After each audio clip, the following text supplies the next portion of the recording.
Hello dear aspirant, welcome to education with DB sir. और बहुत सारे बंदे रिक्वेस्ट कर रहे थे कि भाइवा के लिए एक प्रिपरेशन वीडियो बनाया जाए, तो आपका इंतज़ार ख़त्म हुआ और आज हम भाइवा के बारे में डिस्कस करेंगे। हो सकता है यह वीडियो थोड़ा लंबा हो जाए क्योंकि बहुत सारे एस्पेक्ट को जान लेना बहुत ज़रूरी है। मैं मेरे अनुभव के आधार पे भी बोलूँगा और इसके साथ साथ मेरी बहन भी जो एसएसबी लेक्चरर थी, अभी हाल ही में वो असिस्टेंट प्रोफेसर ओडिया में ज्वाइन किया हुआ है, तो उसका भी अनुभव क्या है, कौन कौन से क्वेश्चन उनको पूछे गए थे, ये सारे यहाँ पर हम डिस्कस करेंगे। तो चलिए वीडियो को स्टार्ट करते हैं।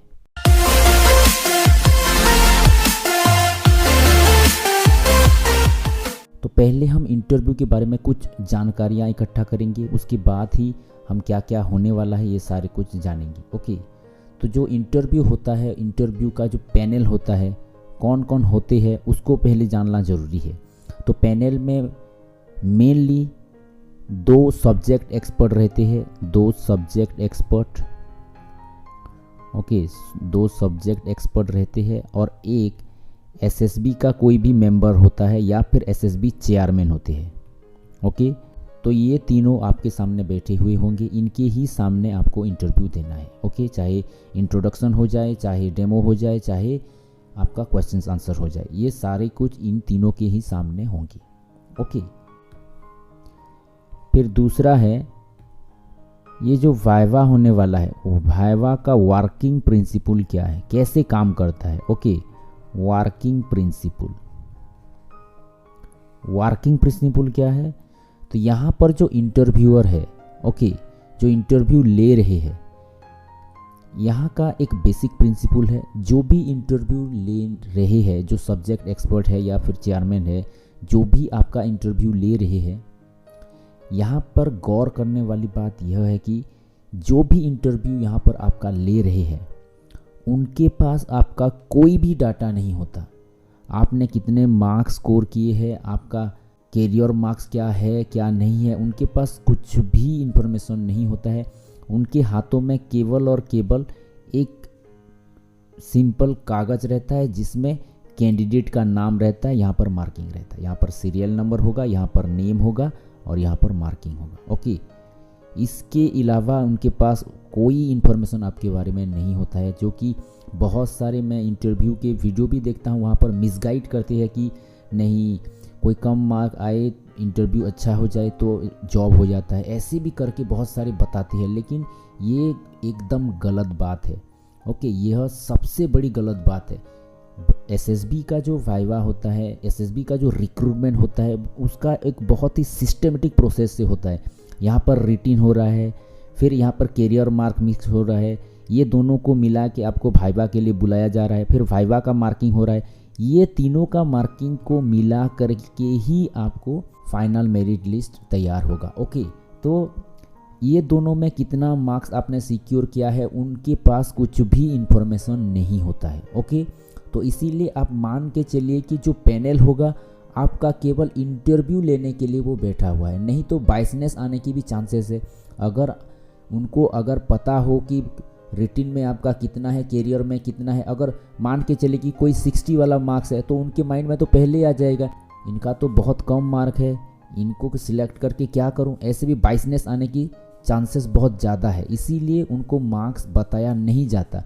सपोज एक बंदे का मार्क्स 120 है, उनका टीचिंग एप्टीट्यूड न होते हुए भी इनको एक ऐसा एहसास होगा कि अरे इसका तो मार्क ज़्यादा है, ये अच्छा स्टूडेंट है, तो इसको ले लेते हैं, तो इसमें बाइसनेस आने की चांसेस बहुत ज़्यादा है। इसीलिए एसएसबी जो वाइवा कंडक्ट कर रहा है, बहुत ही सिस्टमेटिक वे से कंडक्ट कर रहा है। यहाँ पर जो भी सब्जेक्ट एक्सपर्ट होते हैं उनको केवल और केवल एक सीट दिया जाता है, वहाँ पर सीरियल नंबर होता है, नेम रहता है और मार्किंग का स्पेस रहता है। ओके, तो सबसे बड़ी मिथ जो थी क्या थी कि वाइवा में अच्छे कर लो, रिटिन में कम मार्क होगा तो भी आप एग्ज़ाम क्रैक कर लोगे। ऐसा कुछ भी नहीं है, आपका तीनों का ही मार्क ऐड होगा, रिटिन का, कैरियर का और वाइवा का, ये तीनों को मिला कर ही आपका फाइनल लिस्ट तैयार होगा। ओके, तो ये है वर्किंग प्रिंसिपल।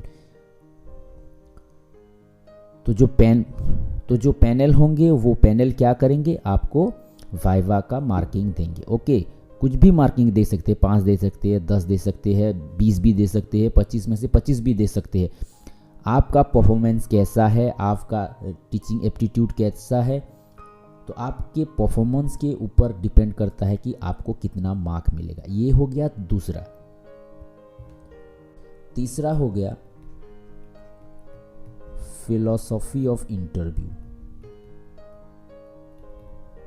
ओके, तो जो वाइवा होने वाला है, वाइवा में कौन कौन से पैरामीटर्स, कौन कौन से चीज़ को मद्देनज़र रखते हुए वाइवा होता है, ये होता है फिलॉसफी ऑफ इंटरव्यू। यहाँ पर बेसिकली 3 चीज़ों के ऊपर गौर किया जाता है, टेस्ट किया जाता है। ओके, पहला है आपका पर्सनैलिटी चेक होगा। पर्सनालिटी चेक होगा, आपका पर्सनैलिटी कैसा है, क्या आप एक लेक्चरर बनने के लायक है या नहीं है, इसमें चेक होगा। ओके, और पर्सनालिटी किस आधार पे होगा, जब आप इंटरेक्ट करेंगे उनके साथ तो आपका पर्सनालिटी ऐसे ही वो जान लेंगे कि आपका कैसा पर्सनालिटी है, आप किस तरह से बात कर रहे हैं, आपका ड्रेसिंग सेंस कैसा है, आपका बोलने का सेंस कैसा है, आपका क्वेश्चन का उत्तर देने का सेंस कैसा है, ये सारे कुछ आपका पर्सनैलिटी को एक्सप्लेन करेगा। ओके, तो पर्सनैलिटी टेस्ट होगा पहले। दूसरा है aptitude test. Okay, aptitude test आपका बेसिकली टीचिंग एप्टीट्यूड है कि नहीं। ओके, आप एक लेक्चरर बनने जा रहे हैं, आप पढ़ाने का एप्टीट्यूड आपका कैसा है, टीचिंग एप्टीट्यूड कैसा है, ये टेस्ट होगा आपका डेमो से। ओके, आप जो डेमो देंगे तो कितना अच्छे से आप पढ़ा पा रहे हैं। ओके, क्या नर्वस हो रहे हैं, क्या डर डर के पढ़ा रहे हैं, या कितना फ्लुएंट है आप, आपका टीचिंग एप्टीट्यूड पता चलेगा आपका डेमो से। ओके, और तीसरा जो हो गया problem solving ability. Problem solving ability. Okay, अगर आपको पढ़ाते समय कोई बच्चे का क्वेश्चंस आ जाए, कोई क्रॉस क्वेश्चंस हो जाए, तो उसको आप कैसे सॉल्व करेंगे, आप में प्रॉब्लम सॉल्विंग कैपेसिटी कितना है, इसको चेक करेंगे क्वेश्चंस आंसर के जरिए। ओके, जब आपका डेमो हो जाएगा उसके बाद जो क्वेश्चंस आंसर होगा उसमें पता चल जाएगा कि आप क्वेश्चन को कैसे डिफेंड कर रहे हैं। ओके, क्योंकि आप जब लेक्चर बनेंगे, क्लासेस अटेंड करेंगे तो बच्चे तो सवाल करेंगे ही करेंगे, तो उस सवाल को आप कैसे हैंडल करेंगे, कैसे टैकल करेंगे, इसके बारे में भी आपका स्किल होना चाहिए। तो बेसिकली ये 3 स्किल ज़्यादातर टेस्ट होते हैं हमारे इंटरव्यू में। तो ये हो गया इंटरव्यू का 3 बेसिक एलिमेंट्स। ओके, तो इसके बाद हम डायरेक्ट इंटरव्यू प्रोसेस में जाएंगे, कैसे कैसे होता है, एक डायरेक्ट व्यू देखेंगे। ओके, तो जैसे कि आप सबको पता है अशोक, ओके, ओसोका होटल में होने वाला है। ओके, तो ओसोका होटल में जो रूम में पिछले साल हुआ था उसी रूम में ही होने वाला है।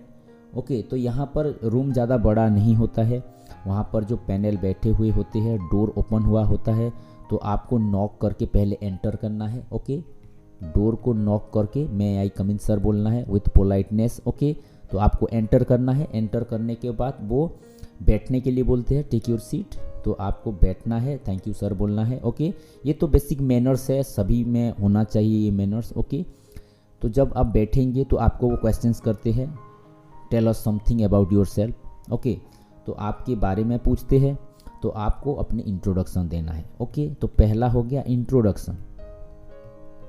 ओके, तो इंट्रोडक्शन में सिंपली अपना आपको नाम बताना है। ओके, कौन से प्लेस से आए हैं, आपका डिस्ट्रिक्ट का नाम बताना है, उसके साथ साथ आपका क्वालिफिकेशन बताना है। ओके, क्वालिफिकेशन में भी सारा कुछ बताना नहीं है, जो हाईएस्ट क्वालिफिकेशन है, हाईएस्ट क्वालिफिकेशन है। अगर आपका केवल पीजी है तो पीजी बताना है। Okay, post graduation in Odia या फिर पोस्ट ग्रेजुएशन इन हिंदी, ऐसे करके बताना है। या फिर अगर आपका एमफिल है या फिर पीएचडी है तो इसके बारे में बताना है।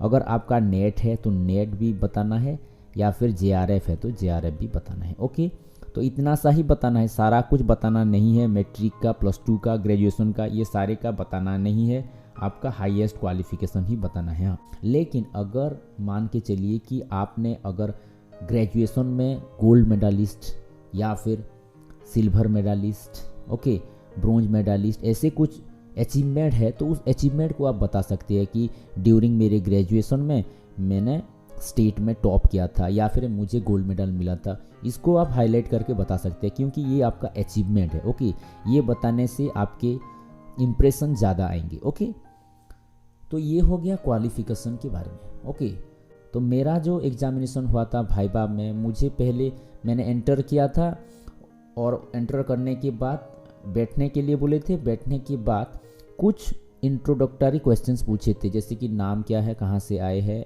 आपका पीजी कहाँ से हुआ है। ओके, ऐसे करके 3-4 बेसिक्स क्वेश्चंस पूछे थे और उसके बाद एक डेमो देने के लिए बोले थे। ओके, सेकंड हो गया डेमो के लिए। लेकिन डेमो के बाद फिर वही इंट्रोडक्शन जैसे कुछ क्वेश्चंस पूछे थे, आपने कहाँ से पीजी किया है, क्या आप जेआरएफ है या नेट है, ऐसे करके बेसिक क्वेश्चंस भी पूछे थे। ओके, तो आप मान के चलिए कि पहले इंट्रोडक्शन में भी सब कुछ पूछ सकते हैं, नहीं तो थोड़ा कुछ पूछ के सीधा डेमो बोलने के लिए बोलेंगे और उसके बाद भी आपको क्वेश्चंस पूछ सकते हैं इंट्रोडक्शन के ऊपर। ओके, तो आपको इंट्रोडक्शन अच्छे से देना है। और यहाँ पर एक सबसे बड़ी बात है, जो एमफिल पीएचडी है, ओके, आपका अगर आपका एमफिल है या पीएचडी है तो आपका थीसिस के बारे में क्वेश्चंस आना गारंटी है। ओके, तो आपका पीएचडी कौन से थीसिस में था, ओके, पीएचडी का टाइटल क्या था, क्या फाइंडिंग्स था, उसका रेलेवेंस क्या है, ये सारे कुछ यहाँ पर बहुत सारे क्वेश्चंस पूछे जाते हैं। ओके, तो अगर आपका पीएचडी है या फिर एमफिल है तो उसके बारे में भी आप अच्छे से पढ़ के जाइएगा, क्योंकि आपके पीएचडी थीसिस के ऊपर क्वेश्चंस होने वाले हैं, आपके एमफिल थीसिस के ऊपर क्वेश्चंस होने वाले हैं। ओके, तो ये हो गया क्वालिफिकेशन इंट्रोडक्शन। ओके, तो दूसरा हो गया डेमो। तो आपको कहेंगे डेमो एक देने के लिए। ओके, डेमो, तो दूसरा हो गया डेमो। ओके, डेमो के लिए जो बोर्ड देते हैं बहुत ही छोटा बोर्ड रहता है, ये शायद 2x3 या 4 का होगा। ओके, 2x3 या 4 का, इतना छोटा रहता है। ओके, बहुत ही छोटा रहता है। ऐसा एक वाइट बोर्ड देते हैं। ओके, एक डस्टर रहता है और एक मार्कर पेन रहता है।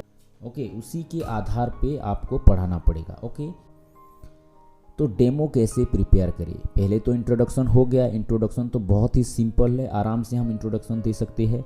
तो जो हमारा पहला इनिशियल इम्प्रेशन होगा यहाँ से होगा। अगर आपका डेमो अच्छा हो गया तो आप मान के चले कि आपका इंटरव्यू बहुत ही बढ़िया होगा। अगर आप डेमो में नर्वस हो गए तो आपका इंटरव्यू भी बहुत ऊपर नीचे हो सकता है। ओके, तो इसीलिए डेमो को बहुत ही अच्छे से प्रिपेयर कीजिए। जो भी डेमो का कंटेंट ले रहे हैं आप 2 से 4 मिनट के अंदर ही उसको प्रिपेयर कीजिए, क्योंकि आपको बहुत ही कम टाइम वो देने वाले हैं, 2-2.5 मिनट देने वाले हैं। ओके, ज़्यादा से ज़्यादा 3 या 4 मिनट देने वाले हैं। ओके, बीच में भी आपको टोक के ठीक है आप बैठ जाइए, ऐसे भी बोल सकते हैं। आप अच्छे से पढ़ा रहे थे, 2-2.5 मिनट में आपको बैठने के लिए भी बोल सकते हैं। इसीलिए आप मान के चलिए कि आपको डेमो 2 से 4 मिनट वाला ही बनाना है। ओके, फिर दूसरा हो गया, ऐसा डेमो बनाइए कि जो कि कैची टाइप का है। ओके, कैची, ओके, कैची टाइप का। ओके, तो कैची टाइप का होना चाहिए। क्यों कैची टाइप का होना चाहिए? क्योंकि आपका जो डेमो होगा अगर उसका एक अट्रैक्शन रहेगा तो जो पैनल होगा वो पैनल ज़्यादा अट्रैक्ट होगा। ओके, तो कोई भी आपको बोरिंग टॉपिक नहीं लेना है। ऐसा एक इंटरव्यू, ऐसा एक डेमो आपको प्रिपेयर करना है जो कि अट्रैक्टिव लगे। ओके, कैची टाइप का हो। फिर दूसरा हो गया, जो कंटेंट आप ले रहे हैं वो सिंपल हो, समझने के लिए बहुत ही सिंपल हो। ओके, फिर हो गया, जो डेमो आप ले रहे हैं आप उसको वेल नोन हो, आपसे वो टॉपिक वेल नोन हो, क्योंकि इसके बाद जो क्वेश्चंस होने वाला है डेमो के इर्द गिर्द ही सारे क्वेश्चंस घूमेंगे। ओके, तो जो टॉपिक आप ले रहे हैं उसके ऊपर आपका पूरा नॉलेज हो। ओके, वेल नोन हो। ओके, तो ये हो गया डेमो के ऊपर। और डेमो देते समय आप जैसे पढ़ाते हैं एज यूजुअल आपको वैसे ही पढ़ाना है। आपको पैनल को अपना स्टूडेंट जैसे मान लेना है और उसी के आधार पे पढ़ाना है। ओके, ये हो गया डेमो। तो तीसरा हो गया Q&A, क्वेश्चंस आंसर सेशन। जो क्वेश्चंस आंसर सेशन होता है वो टोटली डिपेंड करता है डेमो के ऊपर। ओके, मेरा जो इंटरव्यू हुआ था वो भी डेमो के ऊपर ही क्वेश्चंस आए थे। मेरा बहन का जो उड़िया का जो SSB लेक्चरर थी उसका भी डेमो जो हुआ था उसी के ऊपर ही क्वेश्चंस हुए थे। हमारे कॉलेज में भी बहुत सारे एसएसबी लेक्चरर्स हैं, उनको भी जब मैंने पूछा तो वो भी यही बताते हैं। तो डेमो के ऊपर ज़्यादातर क्वेश्चंस होते हैं। ओके, इसका अर्थ यही नहीं है कि सिर्फ डेमो में ही क्वेश्चन होगा, इसके रेलेवेंस भी क्वेश्चंस इधर उधर के पूछे जा सकते हैं। ओके, तो जो डेमो आप ले रहे हैं अच्छे से डेमो को प्रिपेयर कीजिए, और डेमो के इर्द गिर्द क्या क्या क्वेश्चंस हो सकते हैं उसको भी आपको अच्छे से पढ़ के जाना है, क्योंकि उसी के ऊपर क्वेश्चंस होगा। क्योंकि देखिए, आप जो एग्ज़ाम हो रहा है, वाइवा हो रहा है, उनके पास ज़्यादा टाइम नहीं होता है, क्योंकि एक दिन में 40-50 कैंडिडेट का वाइवा वो करने वाले हैं, तो आपको ज़्यादा टाइम नहीं देंगे। इसीलिए जो भी क्वेश्चंस पूछेंगे फटाफट क्वेश्चंस पूछेंगे। तो डेमो के ऊपर क्वेश्चंस पूछना लाजमी है, क्योंकि अभी अभी उन्होंने डेमो देखा है, अभी अभी डेमो में उनका दिमाग में डेमो ही घूम रहा है, तो डेमो के ऊपर ही क्वेश्चंस होगा, डेमो के टॉपिक के ऊपर ही क्वेश्चंस होगा। ओके, तो मेरे बहन को क्या क्या पूछा गया था। ओके, जब मेरा बहन का एग्ज़ाम हुआ था, वाइवा हुआ था, तो उनको डेमो के ऊपर क्वेश्चंस पूछे गए, लेकिन इनको कुछ एक्स्ट्रा क्वेश्चंस भी पूछे गए थे। क्या वो एक्स्ट्रा क्वेश्चंस था कि आप कौन से डिस्ट्रिक्ट से हो, तो उसी डिस्ट्रिक्ट का कुछ फीचर्स को लेके भी क्वेश्चंस आए थे। तो फिर उन्होंने धनु यात्रा के बारे में क्वेश्चन पूछा था, क्योंकि उस टाइम धनु यात्रा चल रहा था। ओके, तो धनु यात्रा के क्वेश्चन पूछा था। ऐसे करके धीरे धीरे बरगढ़ में कौन से एक बहुत ही फेमस पोएट है उनके बारे में पूछा था, तो उन्होंने जवाब दिया कि गंगाधर मेहर है। तो गंगाधर मेहर को लेकर कुछ क्वेश्चंस उनको पूछे गए थे। फिर उनका जो कॉलेज था, कौन से कॉलेज में है, उस कॉलेज का भी कुछ क्वेश्चंस भी पूछे थे। ओके, तो आपको कॉलेज के बारे में भी अच्छे से जानना है, आपका यूनिवर्सिटी के बारे में भी अच्छे से जानना है, क्योंकि आपके यूनिवर्सिटी से कोई ऐसा लिटरेचर वाला होगा, कोई ऐसा पोएट होगा या कोई चांसलर होगा जो कि बहुत ही बड़े पोएट थे या फिर बहुत ही बड़े नॉवेलिस्ट थे, तो उनके बारे में भी आपको जान के जाना है। ओके, तो अभी अभी जो असिस्टेंट प्रोफेसर का एग्ज़ाम हुआ है मेरा बहन का, जिसमें वो सिलेक्ट हुई है, तो उसमें एक क्वेश्चंस आया था कि आप कौन से कॉलेज से हो। उन्होंने बताया कि मैं सो कॉलेज से हूँ। तो उस कॉलेज का फाउंडर कौन है, क्योंकि उस फाउंडर का एक लिटरेचर के साथ बहुत ही गहरा कनेक्शन है, तो उन फाउंडर के बारे में पूछा। तो उन फाउंडर को लेकर लिटरेचर के बहुत सारे क्वेश्चंस उनको पूछे गए। तो ऐसा भी हो सकता है। तो इसीलिए आप जो कॉलेज से बिलोंग कर रहे हो, जो डिस्ट्रिक्ट से बिलोंग कर रहे हो, जिस एरिया से बिलोंग कर रहे हो, उसी एरिया में कोई अच्छा सा, अगर आपका हिस्ट्री का सब्जेक्ट है, हिस्टोरियन होगी या फिर हिस्टोरिकल प्लेस होंगे, तो उसके बारे में क्वेश्चंस आने की संभावना है। अगर आप उड़िया से हो या फिर हिंदी से हो, तो उसी एरिया में अगर कोई पोएट है या नोवेलिस्ट है, तो उनके बारे में भी अच्छे से पढ़ के जाइए। तो आपका एरिया का जो बहुत ही फेमस व्यक्ति है, उनके बारे में भी आपको नॉलेज होना चाहिए। ओके, तो इसीलिए आपके एरिया में जो भी हिस्टोरिकल प्लेसेस है, हिस्ट्री की पॉइंट ऑफ व्यू से, या फिर जो भी नॉवेलिस्ट है या फिर पोएट है या फिर कोई भी लिटरेचर को कंट्रीब्यूट करने वाला बहुत ही बड़े हस्ती है, तो उनके बारे में भी आपको जानना बहुत ज़रूरी है, क्योंकि इंटरव्यू में उनके बारे में भी पूछा जाता है। ओके, तो ये हो गया कुछ बेसिक्स चीज़ें। ओके, बहुत सारी तो चीज़ें बोलने के लिए है, लेकिन लंबा हो जाएगा वीडियो। ओके, तो ये हो गया बेसिक चीज़ें। तो बहुत सारी बातें आपको ध्यान रखनी है। तो और एक वीडियो मैं कल या परसों अपलोड करूँगा कि कैसे हम फियर फैक्टर से फाइट करें। ओके, क्योंकि जब इंटरव्यू देने जाते हैं तो बहुत सारे भय भी लगता है, बहुत सारे ब्लैंक हो जाते हैं, उत्तर दे नहीं पाते हैं। तो ऐसे फियर फैक्टर से हम कैसे ओवरकम करेंगे, उसके ऊपर भी हम एक बहुत ही जल्दी वीडियो लाएंगे। तो आप अच्छे से डेमो को प्रिपेयर कीजिए, अच्छे से पढ़ाई पढ़िए और एग्ज़ाम अच्छे से दीजिए, वाइवा अच्छे से दीजिए, ताकि बेटर मार्क्स आ सके, और बेटर मार्क्स आएगा तो फॉर फाइनल लिस्ट में आपका सिलेक्शन होगा। Thank you for watching, have a nice day.